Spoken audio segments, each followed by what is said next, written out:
Hello, everybody. My name is Kim Ross-Hollingsworth, and I'm the founder of the Arts and Authors Extravaganza and Book Builders Academy, where we provide a platform for authors and artists to showcase and sell their work.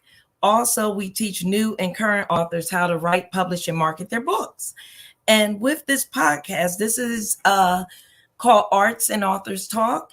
And we just get a chance to learn more about the authors and artists a little bit better, the ones that have graced the stage of the Arts and Authors Extravaganza, or that I've come in contact with that have books and or artwork that they would like to share. So tonight, well, our show is every other Monday. So since I had a vacation, we are here 2 weeks in a row. So anyway, tonight I would like to introduce you to Tahiese Wells. She is an author, and I'm going to bring her on so that she can tell us a little bit more about herself. Hey. Hello there. How you doing? I'm doing wonderful. Glad to be here. Thank you for having me. Well, I appreciate you for coming on and sharing your story and sharing your books with us. And tell us a little bit more about yourself. Yes. So I joined the 50 Club back in July. Yay. Welcome. Thank you so much. So I'm very excited about turning a half a century. When you say it like that, it sounds a little doesn't sound glamorous, but that's all right. I'm going to be 52, so it's okay. Yes, it is okay. It's very okay. So I did that in grand style, went on a girlfriend's trip to Bermuda, and nice. Just really had a great time last year. 2022 was really a wonderful year for me. And right now, I mean, I work from home, and what we're going to talk about tonight is my first book. I've been a writer since I was a child, but this is my first published work, and so I'm glad to be here today. Well, I'm so glad to have you. And for the ones that are out there watching, if there's any questions or anything or comments that you would like to ask myself or Tahiese, please feel free to put them in the comment section, and we'll both be sure to answer those questions for you. And so when did you start writing and why? So I started writing at a very young age. We used to call them diaries back in the day, Kim. Oh.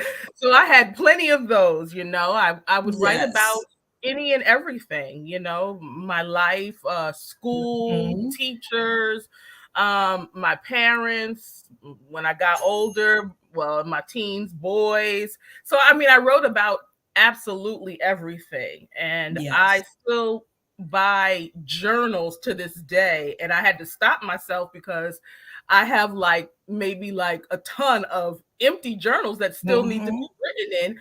And then, of course, I have a ton of journals that have been, filled to capacity. But I've been writing since I was a child.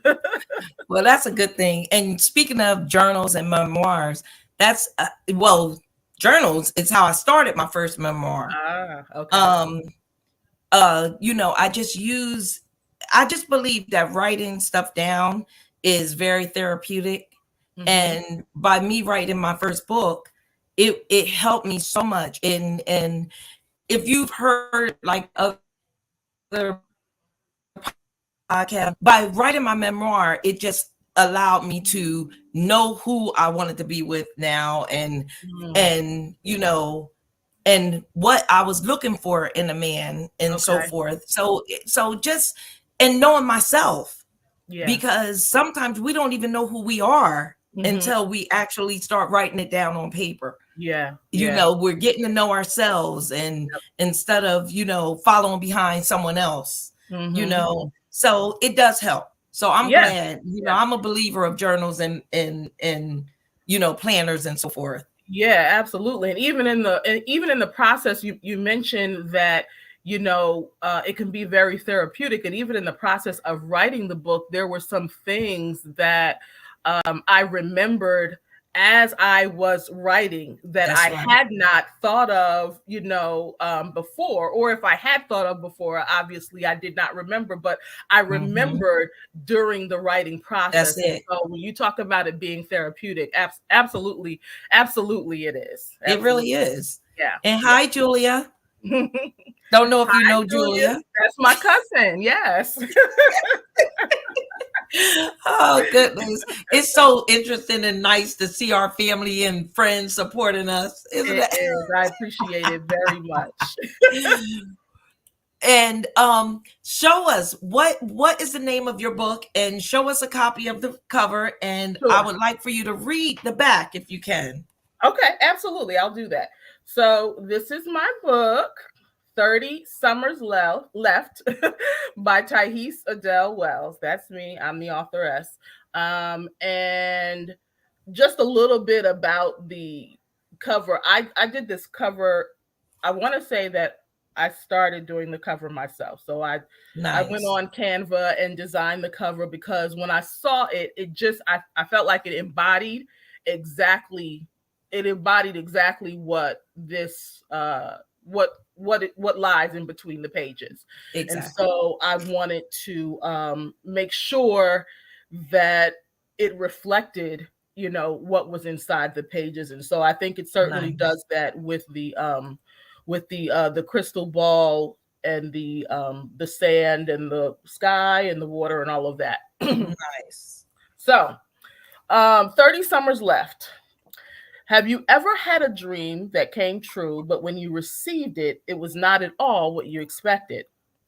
Within the pages of this book, I give you a detailed account of my life, past, present, and future. From a single lady yearning for a husband to marrying the man I longed for, and the life we lived as the roles reversed.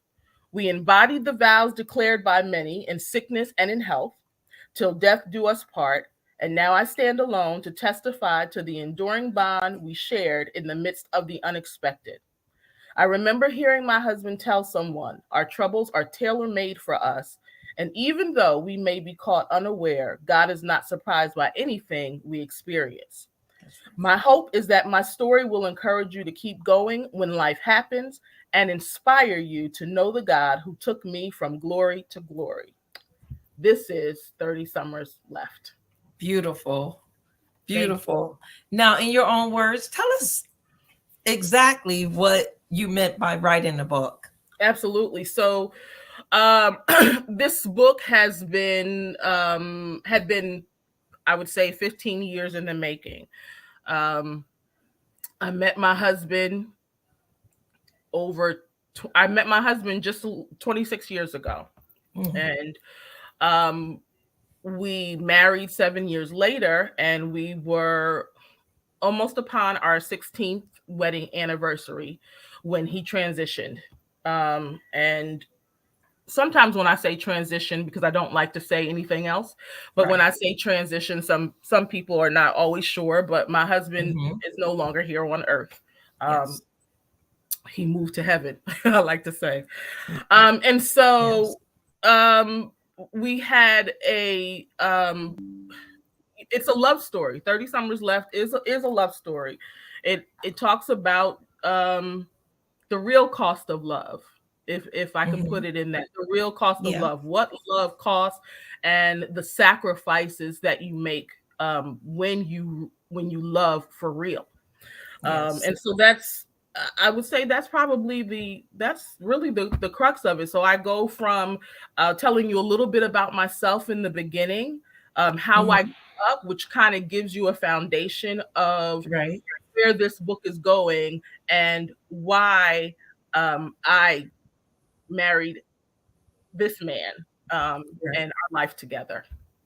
Yes. Well, I'm sorry to hear that he passed. Thank you. What can the book teach us, like, as far as,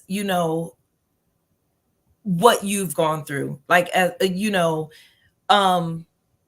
some of us have experienced marriage, and then there's some people that haven't.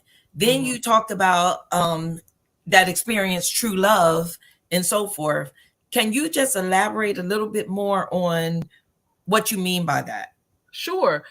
I think so let me say this. Writing the book, I promised my husband on the day that he transitioned that I would write the book, because like I said, this has been 15 years in the making.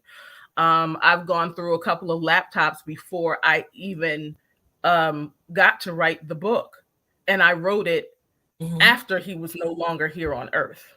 Okay. That was not my expectation. Yes. My expectation was that I was going to tell a story of trial and triumph, and how we overcame, him and I together overcame all of the trials that we had gone through. My husband had a lot of health issues. And so with the story taking the turn that it did, and, me now being a widow, I didn't know if that book was ever going to get written, but I knew when I was standing there in those last few hours that promising my husband that I would write it was something that I guess I needed to do. I don't even know why it came out, but I'm standing there and I'm just like, okay, I'll write the book. And so, what I think that the book encompasses, this, and this is a really good question that you asked me. I think what it does is it shows you how things in your life can set you up for the journey that's ahead of you. It's true. How it can really set you up. And, I don't want to give away, my story, so to speak, but there was things that happened in my childhood that set me up for that when I finally met the man that I believe that the Lord allowed me to marry, that was going to be my husband. There was reasons behind why I wanted to be with him. Right. And why I stayed with him, and the reasons why I wanted to get married, just period, right? Yes. And so I think my story, it's multifaceted, but I think the biggest thing is that because I am a believer and my husband is a believer, that our expectations that we had of marriage were definitely not met in the beginning. They just were not. They were not. And there was a lot of adjustment. When you talk about becoming one is a process. It is not. And so I think, it's not, it doesn't happen as soon as you say I do. Exactly. And I think if there's anything that young women can learn from my story, young men can learn from my story, our age, and even older, is that when you enter into a covenant, this is not a business proposition. That's right. This is not a you give me this, I give you that. No, you don't know what to expect. Exactly. When you say, and you don't you know sure don't expect when you say I do. Nope. You can have those feelings of love at the altar, but I'm telling you that your commitment and the covenant lasts way beyond that. Yes, it does. That you have that day. Okay. I agree.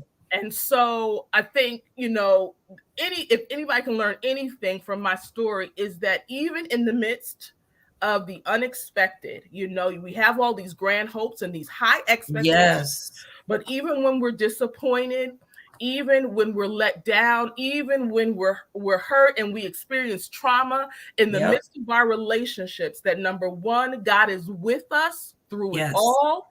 And number two, this is the kind of love that we should, and I believe in some respects experience, because it's the same thing. It's the same way that Jesus loved us so much that he died for us. Right. So you have to be willing to go all the way with your spouse. All the way. I agree. All of it. I agree. So yeah, that's I hope that people, it's not a it's a love story, but it's not, it's not fluffy, right? This is like the real raw, I tell things that probably most people would not tell, Yes. But it must be told because people need to understand that it's not going to always be the way that we envision it. It Exactly. never turns out that way. And it's not. So basically, when you first decided to write the book was basically about relationships. It really wasn't about the fact, well, then again, it really was also with your struggles as far as his health issues. So you knew that was coming eventually. Am I correct? It was in the beginning. I was sideswiped by it. It was, I knew that my husband had diabetes. He had juvenile diabetes. I knew that he had juvenile diabetes. I dated him for 7 years. Right. So I knew he had juvenile diabetes. But when I tell you that not shortly after we said I do, that the unexpected happened in our relationship, it really, that's what happened. So basically it took your relationship book actually went into something different. So and here's the thing, Kim, is that, again, going back to what I said before, I expected my story to have a different turn, right? Exactly. The story was going to be that my husband was going to be healed, that he was going to see again. I mean, I had these high hopes, maybe even dreams of what God was the miraculous that God was going to do in his life here on earth. Right. It has been done, but he's not here with me. He can see again, but he's not here with me. And so, it was going to be about relationships. It's about relationships. It's about marriage. It just took a different turn, and it's more of a reflective memoir than anything else at this point. Yes. Yeah. Now, the book says, and I got my book. Thank you so much. You're welcome. Thank you. So when you have the title 30 Summers Left, why did you come up with that title? Good question. So I was watching a comedian one night on Netflix, and he was making a joke about the fact that if you're around, if you're in your mid to late 40s, you have about 30 summers left of living on earth, because the average age mortality rate. And obviously people are living longer, but he was making a joke, and he was saying, you have about 30 summers left. What stuck out to me about that was the fact that when my husband transitioned, Hamilton came on Disney Plus probably a few weeks later. And I watched Hamilton probably about 20 times, and maybe half of those times, at least 10 of them, just in that summer alone. Wow. Had a lot of time on my hands. We're in the middle of a pandemic. I didn't have a job. My husband transitioned, and so I was home. I lived with my mom. I was home, and I was just watching TV. And so I really enjoyed Hamilton. But what stuck out to me was at the very end, there was a chorus of, listen, I'm going to have to spoil alert the Hamilton, because y'all should have seen it by now. And I haven't. But it's okay. I mean, she's watching. Right. Now you got to watch it. There was a chorus at the very end of the movie. Hamilton died. And what I remember was that his wife lived another 50 years. Okay. Wow. And it talked about how she did all these different things, and he was a writer. He wrote a lot, and she brought a lot of his writings to light, and she did a lot of other things. But what I remember was that what stuck with me was she lived another 50 years. Yeah.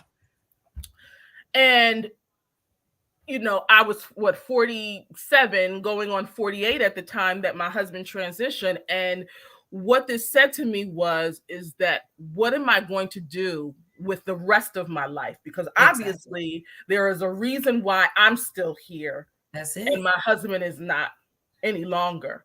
And so I want to be impactful, and I want to be a part of, you know, the living. I don't want to just be surviving. I want to, you know, rise. I want to, you know, thrive. And so that 30 summers left is sort of like a reflection of just saying, hey, we don't know how much time we have left here on earth, whether it's 30, 40, 50, 60 years, we don't know. And we want to make the most of it with what we do have. So that's basically it. Amen. Let's make the most of what we do have. And that's it. Yep. I agree. I always say that there's purpose in all of us. Yeah.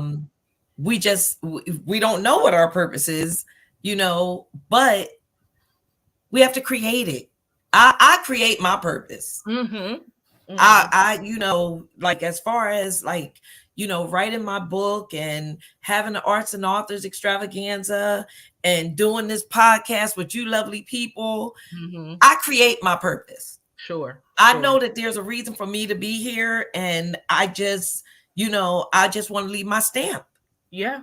Absolutely. Yeah. I totally agree with you. And I think, you know, for me, I know that I have been fearfully and wonderfully made by the Lord. Yes, you and have. I know that anything, you know, and you as well, all of us have, whether we believe it or not, all of us have. And I agree. The bottom line is that he being the creator, if we want to know who we're supposed to be and what we're supposed to do in this earth, we need to look to him. That's it. Even in the looking how he created us, we can see how different things that we like, things that we don't like, things that are natural to us. Yes. Writing has always been natural to me. Natural to me. And so I'm not outside of my gift. I know that God has gifted me in writing, right? And you know that God has gifted you in the different areas that you're in. Absolutely. Yeah. Because I love to read. I'm a reader. Yep. Me too. I didn't know that I was going to be a writer. I didn't know I was going to write a book or 11 books for that matter. Yeah. I didn't know I was going to do it, but I love to read. Yep. So there's this little quote that says, you know, if you want to, how does it go? Write books that you would want to read. Write books that you would want to read. Yeah. Yeah. So that's what I do. Okay. I write books that I want to read. If I can't find it out there, I'm going to write it. Do it yourself. That's it. That's it. Yeah. And you know what? On that point, that's very interesting that you say that because, you know, I would not have thought that my first book would be about, you know, my life. Yes. And marriage, right? You know, exactly. I just published a book at 50 years old, you know. Yes. And now as I'm going forward, there have been other book ideas that God has been downloading to me that go along the same lines of what's going on here. And so now I find myself in this position of, you know, I want to be a voice for other widows who that's so good are believers who have felt the pain and continue to feel the pain of no longer having their spouse with them. Exactly. And showing them how I am walking through it and how they can also walk through it. And you know, I know, you know, that was not a part of my my dream or goal, but again, God is my creator. He knew that I would be here at this exact time. He knew all that was going to happen, and you know, the path has just been set, and so I'm walking in it. Exactly. And I definitely agree with that. And like yours your book could be like your next one or something, or it could be within this book that you have, Life After. Yes. Yeah, that's where I'm going. The life of a widow, yeah, life after death. Yeah. Or like mine was Life After Divorce, because I've been divorced 2 times before I met, my husband that I have now. Yeah. So it's like you just never know where the journey is going to take you. No, you don't. You do not. You just don't know. You do not. But I'm just glad, and I can't wait to dig in, but I'm just glad you had a chance to write the book, and it's teaching some women that have gone through it, because I have, at 50 you come across a whole lot of stuff that you never even thought that you would even come encounter with. And I think my husband and I, we mentioned it at one time. She said, he was telling me, he said, now that we're in our 50s, we're going to be seeing like a lot of our friends leaving us. We're going to be seeing, family members leaving us. And it's like, we're not young anymore. No. You know what I mean? Yeah, you're right. And these are things that we have to take into consideration. Yeah, and be a part of. And that's what I like about your book is you're enlightening us on what could possibly happen, or how you've made it through it. Yeah, absolutely. Yeah. It's not what's interesting is that it's a part of life, but it's not something that any of us really want to talk about too much. Right. You know what I mean? It's true. Even, listen, there is I never thought I would be in this position, but like, I understand now. I'm very cognizant of the fact now that when someone loses someone that they love, that they have shared their life with, right? Yes. That there is a time where, they're surrounded by people and that people are with them, but life still goes on. And I don't know if you saw, even if you were to go through my my Facebook page, my husband and I met on the 22nd of February in 1997. So this past 22nd of February was 26 years. Wow. I knew my husband for over half of my life. Okay, for half of my life. And I had this anniversary coming up. I had I was really, I'm always missing him, but I was really missing him. But I didn't want to fall back to where I was before, right? Where I was angry and just, upset with God. Yes, I was a believer that was upset with the Lord about my husband no longer being here. And I was that way for a while. Yes. I was that way for a while.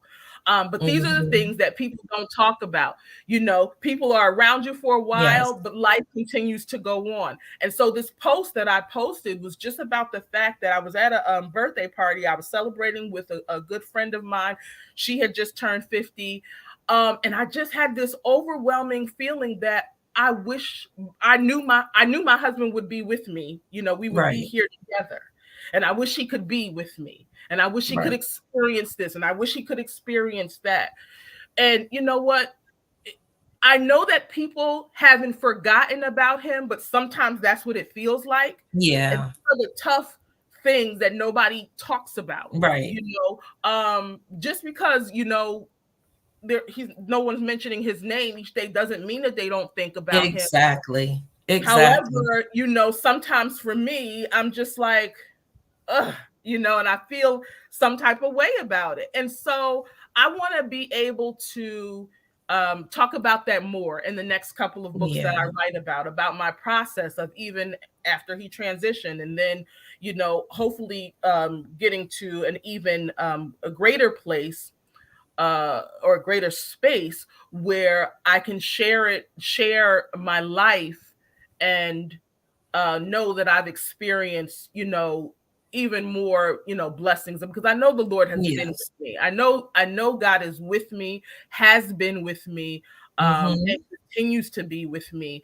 And I want people I want people to be able to see a progression, but most of all, I want other women in my that can relate to what I have Right. been Exactly. able to see themselves as well, to really Yes. see themselves and say, you know what, if she did it, or if God did it for her, he can He do can it for do me. it for you. He can do it for me, because he's no respecter of persons. And so Exactly. that's really my desire, the impact, the stamp that I would like to leave, Yes. here on earth, Yes. because it's important to not leave us out, It's so true. it's But important to not leave us out. I understand what you were saying about, people not wanting to bring it up. Yeah.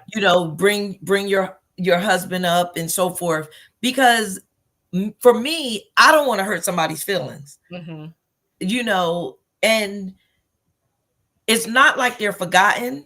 Mm-hmm. It's not, I have family members that are gone, and and I don't want to keep, you just don't know how the other person's going to take it. It's Like, true. It's true. so you try, it's not like you're forgetting or something like that. It's just, just don't bring it up. Mm-hmm. Mm-hmm. Unless you bring it up. Mm-hmm. Mm-hmm. And I don't know if that's wrong or what, or how. You can probably, enlighten me on how to, and I know there's other people out there that probably feel the same way. Mm-hmm. So tell me how we can, or what's the proper way of doing that. Yeah, that's a really good question. I think everyone grieves differently. Yes, they do. Everyone grieves differently. I remember in my first several months, my husband and I were a part of a marriage seminar, so to speak. And so we served in this marriage seminar each year for over 10 years. And I remember one young lady in particular, she texted me around Thanksgiving, which was my husband's favorite holiday. Yes. And she said to me, I know, something like, I know you're really missing him, or something like that. And I had to text her back, and I said, you don't have to remind me that he's not here. Exactly. I live it every day. That you don't have to remind me of, right? Yeah. That was then. Now, as we fast forward to where I'm at now, it'll be 3 years in June.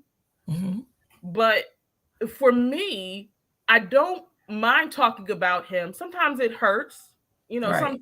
sometimes, the memories hurt, just because he's not here. So that's literally like all I have left, right? Is memories. But what I would say, and this will probably be in, the books that I write after this one, because this one, 30 Summers Left, is about us. It is, it's about us. So what I would say, for someone who, knows someone who has lost their spouse, and especially in our age group, because we're still kind of considered young, you'd be surprised. Now I think there's a difference for someone who's 70 or 80 who loses their spouse, as someone who is 40 or 50 and loses their spouse. Okay. It is. And so, I would say you have to know the person. And if you don't, know the person, it's okay to ask them sometimes, how are you doing? And I would say, like further along, because I didn't like that question in the beginning, like, how do you think I'm doing? Well, look, I'm giving you all my attitude, but this is the real, like, and people don't it's realize true. that. You know what I mean? They really don't realize that. But now it's like they say stupid questions. Right. And you so know what I mean? What I would say. I feel free to share when I feel free to share. Like I told my sister the other day, like, I really miss my husband. Right. And she was like, yeah, I can, I am sure that you do, and Exactly. sometimes it's just allowing space. Sometimes you don't have to say a word. That's Thank it right you. there, Kim. That's Sometimes you it. don't have to say a word. It's don't be afraid to not say anything, but just when you're in the space with that person, just be with them. And if That's they it. decide to talk about the person, then you Then talk that's with them. different. If they decide Exactly. not to talk about them, then Then you don't don't talk. talk about it. You got to learn to read the room. Exactly. Read Yep. your friend, read your family Yep. member. But don't act like they never existed. You know what I mean? Don't be Exactly. afraid to not say anything because you don't want to hurt their Someone else's feelings. You know what feelings. I mean? Yeah. Because sometimes, I know people haven't forgot about him, but that doesn't stop the chatter in my head sometimes from happening. Yeah. Like, wow, life is really going on and he's not here, and they're just smiling and they're just laughing, and Yeah. and I'm like, It's true. I'm doing the same thing though. You know what I mean? I'm Yeah. smiling, I'm laughing. And that's why I was saying you can't, like, for anyone who have gone through it or something like that, they can't get upset with someone else for going on with their lives. Exactly. Exactly. And the same thing with what you're saying, there is life after this. Mm-hmm. And he wouldn't want you to be sitting around. No, he would not. Constantly grieving about him. He wants you to live your life. You're still here. Yep. Yeah. You know what I mean? Absolutely. So you have to do what you have to do while you're still here. Mm-hmm. Mm-hmm. Yep. Yep. And that's I'm I know I'm God's child, but I'm also a very spiritual person as well. Mm-hmm. And that's what I get from it. I'm very spiritual when it comes to, like life and death.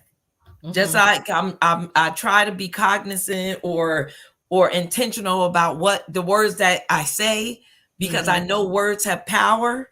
They do. They do. Yeah. So it's like, and death is like, and I'm glad you writing about it, because there's so many people, like you said, don't write about it. Yeah. No, it's it's like it's everything is so hush hush about it. And and that's what is so, it's crazy. It's really a crazy thing. And everybody look at it in a different light, in a different way. They do. And they go through it differently. It's not a popular subject. It's not a popular subject. And I think for me, the avenue or the particular path that I want to take with it is not that I'm leaving out those that don't believe in God. Right. I think that some of my this book, 30 Summers Left, will definitely shed light on how God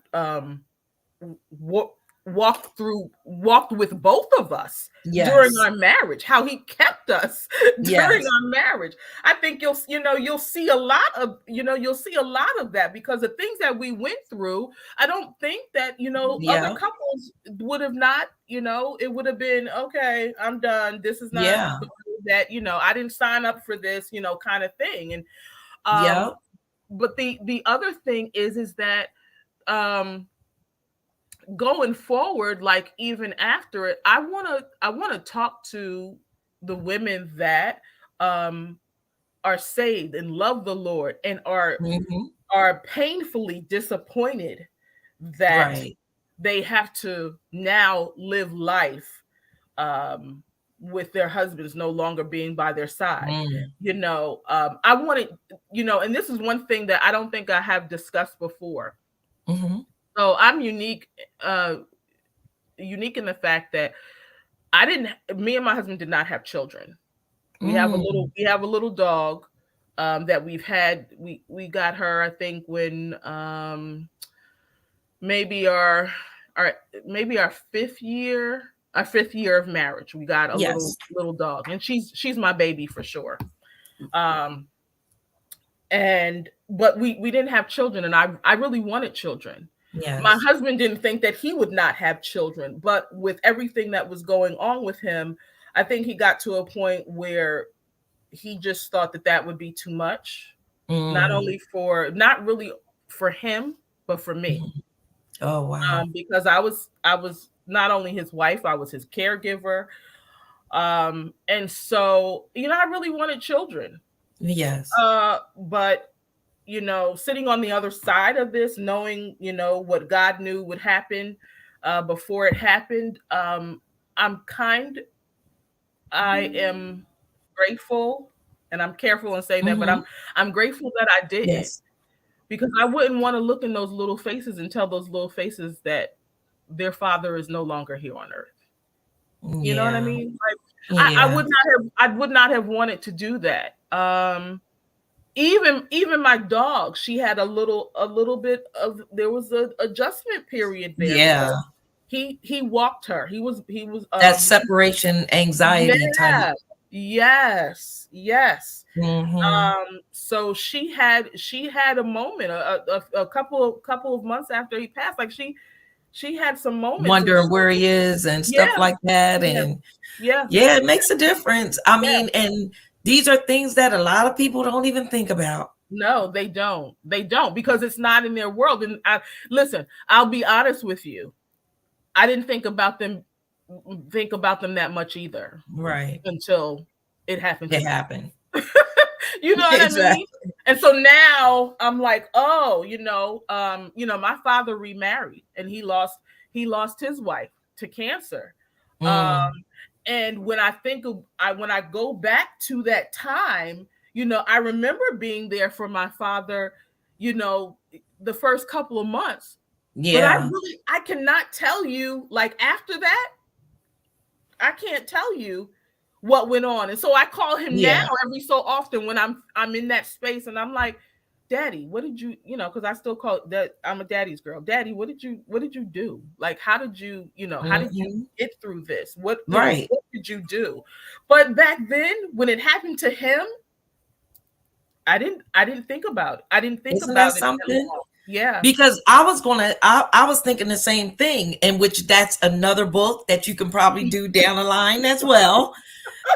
Listen, I just got ideas. Books are like my thing. It's like you can teach so many people different things when you write books. Yeah. And it's like, that's how do you cope? Or if you were to get married after death, or after you becoming a widow and so forth, will you ever remarry? That's a question I want to ask you. Do you think you'll ever remarry?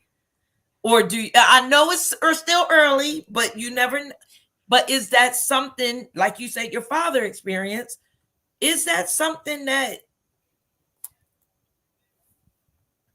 you may consider one day? Yeah, so I have considered it.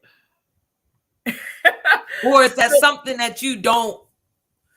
You just think it's going to be non-existent? No, I don't think that. I think let me say this. It is going to be my choice. Yes. And I have already gone through in my mind about believing that I was ready to move forward, then not wanting to move forward, desiring, or questioning why I couldn't continue to have my husband Donte with me. Yes. So the space I'm in now, you're comfortable, is if it happens, it happens. I'm not trying to make it happen, because, and I'll tell you, this is the reason why. The effort, the work that I put in. You speak. The work that I put in, not even only to become his wife. You know, we dated for 7 years. Mm-hmm. And if you want to know all the details about that, get the book. Got to read the book. Get the book. But marriage is work. Yes, it is. Marriage is work. Yes, it is. Okay. And for the simple fact that marriage is work, you have to be very careful about who you decide to do that with. Ooh, tell me about it. Okay. You have to be very careful about who you decide to do that with. And if you decide to do it, you've got to be all in. I'm an all in kind of girl. I'm not a half. I don't do, if I'm going to do it, I'm going to do it right. Way, and I'm all the way in. And if you were to ask my husband, he would tell you, I know my wife loves me. My wife cares for me. My wife, he would have told you that. Yes. And so, you know, I'm not rushing. I'm not trying to be with just anybody. And I agree with you. And I'm glad you had these answers because, I'm 100% agreeing with you. Right. I'm not trying to be with anybody. And so these, you know, I don't have any children that need a father. You know, I'm not homeless. I'm not looking for a sugar daddy. You know, I don't know. So, you know what I mean? Yep. I'm so you're taking your time. And if it happens, it happens. If it don't, it don't. Exactly. Well, look, exactly. I get it.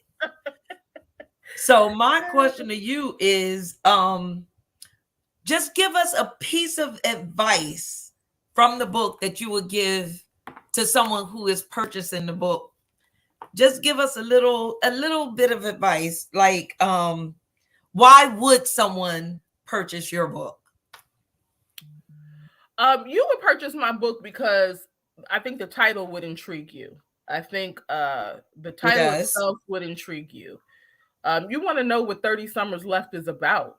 What is she saying? What is she going to say? It's a memoir.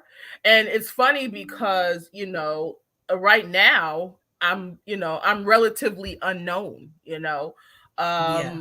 So I understand that. And yet what I would say is that I believe that my story can encourage someone else. Yes, it can. Whether you're married, single, dating, it can encourage you. And the encouragement is really just about the love of God. You know, it's really about how the love of God, when you allow it to encompass your being, you know, the things that can be accomplished in your life.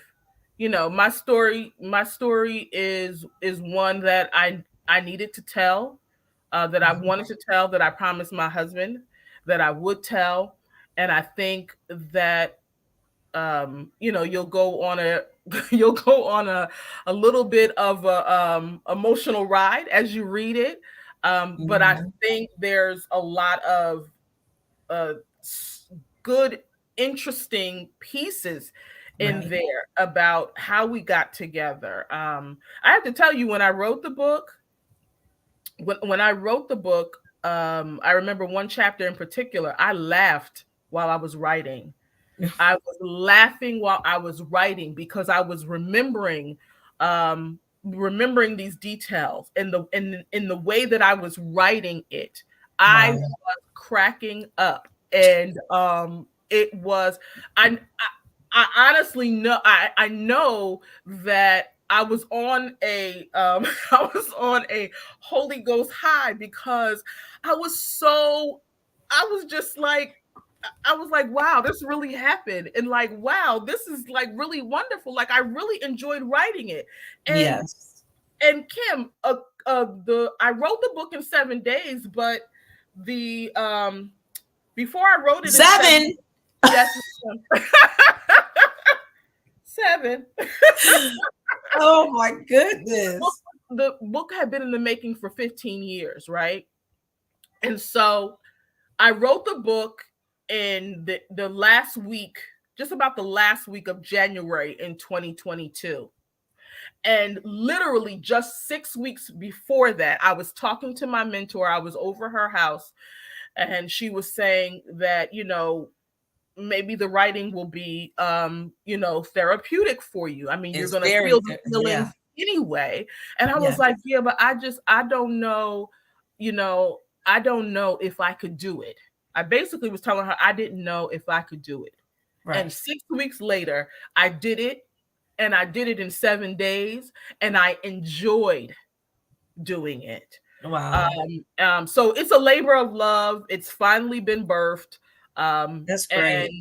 And I think that they'll feel the love. And if anything else, it's about love. Read it. Yeah. You'll enjoy it. So it's a love story, you It's a guys love out story. there.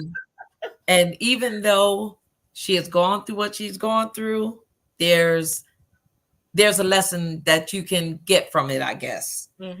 So get the book, read the book.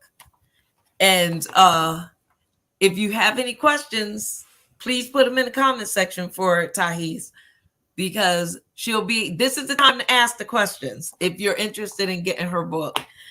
So you mentioned that there is like that you have a couple of more books under your belt, basically. Yes, in my mind right now. Yeah. And then not only that, counseling, what do you call it? Seminars or something, like some kind of widow seminars or something. I know. There's people out there, and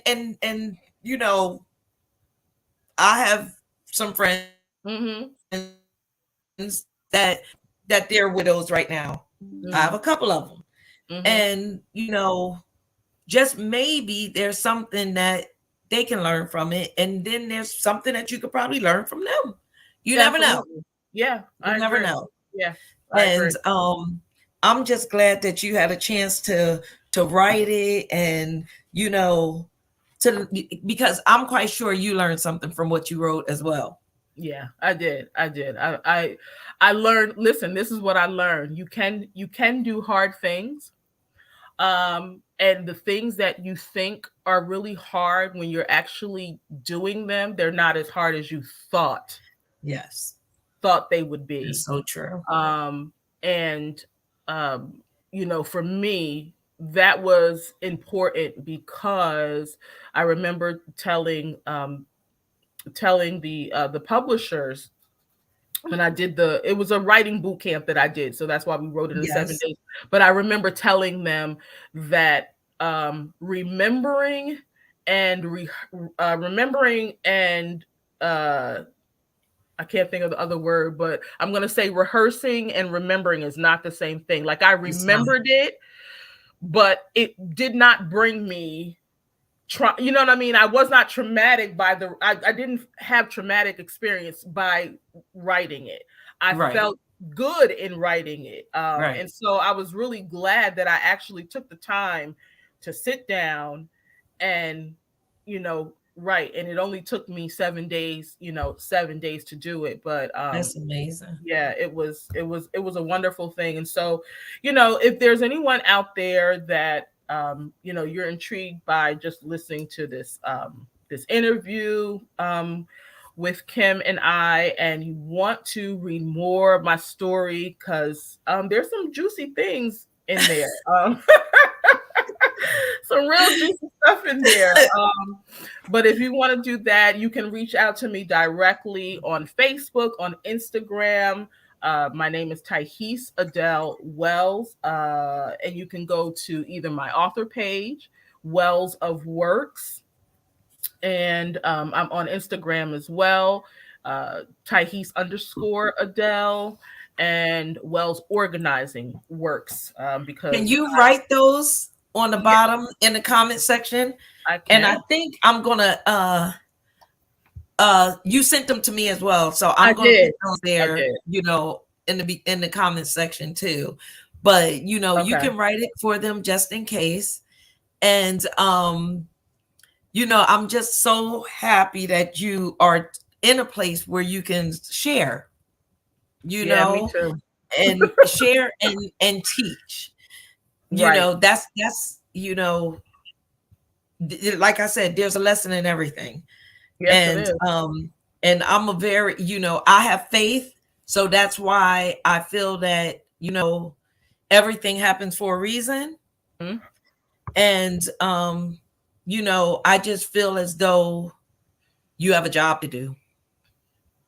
Thanks.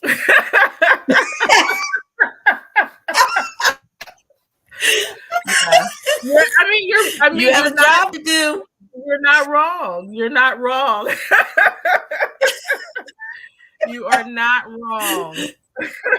Yes. But I'm glad that you came on to the Arts and Authors Talk to share with us. And really quick, before you give her your final words, I just wanted to let everyone know that not this Monday coming up, but the week after, I'm setting up, well, I have an interview with Courtney Fulton. She's going to be joining us. And she's an author, and she's going to tell us all about her story. But I thank you all for coming on and sharing. I mean, just spending time with us and learning more about Tahiese and her story. But Tahiese, do you have any final words for everybody? Thank you for listening. We go. Absolutely. Thank you for listening.